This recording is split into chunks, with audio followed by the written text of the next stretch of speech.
It's very important, in my opinion, just, not only for the tourist, but also for the resource managers to see that what they're doing here is actually making a difference. I mean, protecting these areas is preserving how they should look for the next generation.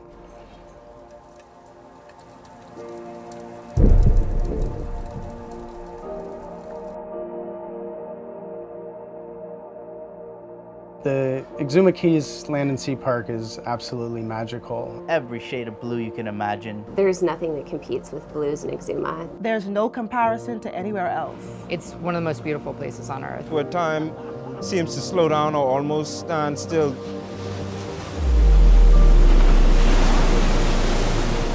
But it's not without its challenges.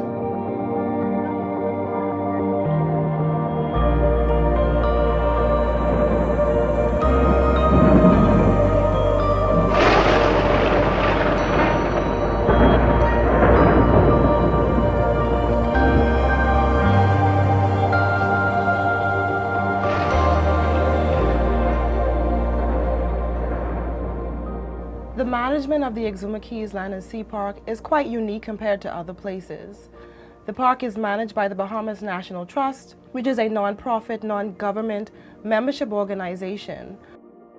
We currently run the park at a significant deficit, a couple $100,000 deficit. That deficit is going to grow unless we can increase our income from revenue sources. We're starting to see an increase in visitation, and we need to ensure that we have the capacity to manage the increased use. The fees that they charge for you to overnight in these areas are nominal. These user fees aren't filtered through the government. They go directly into the upkeep and maintenance of the park. They're essential to us. They make up half of our revenue, and without it, we wouldn't be able to run. The price that you have to pay for that is nothing. I feel like for what you are getting out of hooking up to mooring in the park, you should bring another 50 and put it in a donation box up here and keep this thing going the way that it's going.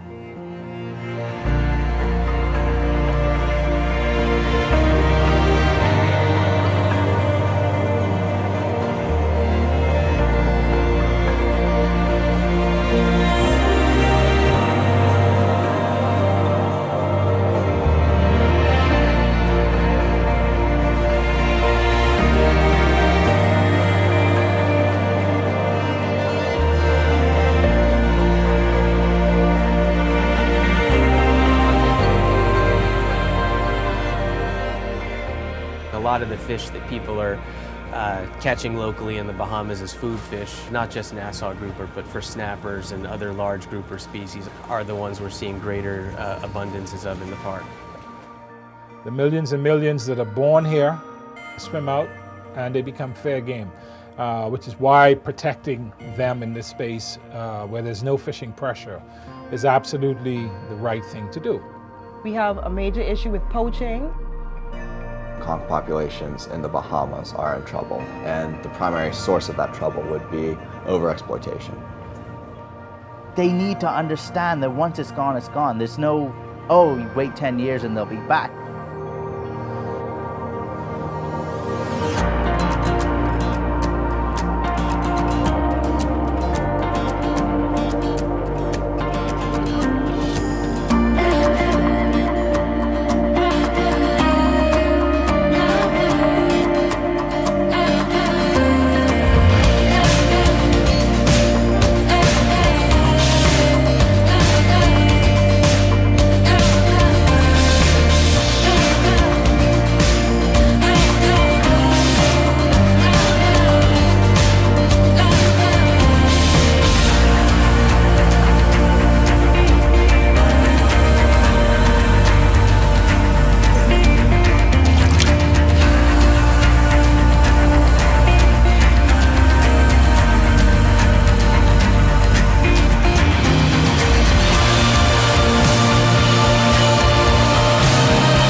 The park does have real benefit to the Bahamas in terms of fishery production.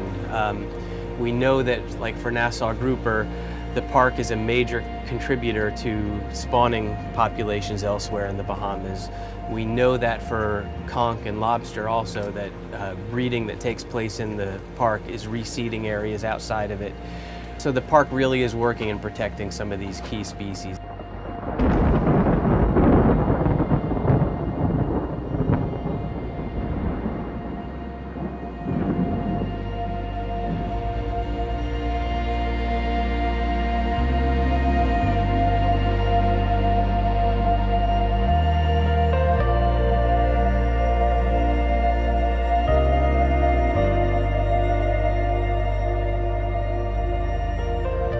This is a jewel of the world, and there are not many places like this left.